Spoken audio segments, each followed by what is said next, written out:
In the very beginning, when the world was new, God made a beautiful garden called Eden. Here, God put Adam and Eve, the first two people, to take care of it. The garden was a perfect home, full of wonderful plants and animals, and Adam and Eve could eat the fruit from all the trees, except one. God told them not to eat from the tree of knowledge of good and evil. One day, while Eve was walking in the garden, a clever and sneaky serpent spoke to her. This wasn't an ordinary serpent because it could talk, and it was more cunning than any other animal God had made. The serpent asked Eve, "Did God really say you must not eat from any tree in the garden?"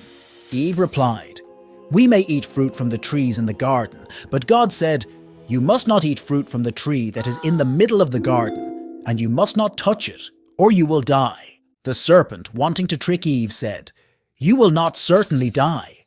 For God knows that when you eat from it, your eyes will be opened, and you will be like God, knowing good and evil." Eve looked at the fruit.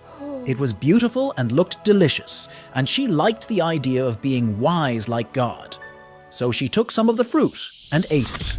She also gave some to Adam, who also ate. As soon as they ate the fruit, something changed. They suddenly felt afraid and hid when they heard God walking in the garden. But God knew what had happened. He asked Adam and Eve about it, and they admitted eating the fruit, but blamed the serpent and each other. Because of what they did, God said things would be harder for them outside the garden. They would have to leave Eden, and life wouldn't be perfect anymore. But God also made them clothes from animal skins, showing He still cared for them. The serpent was punished too. He was thrown out of the garden and cursed to crawl on its belly and be an enemy to humans from then on.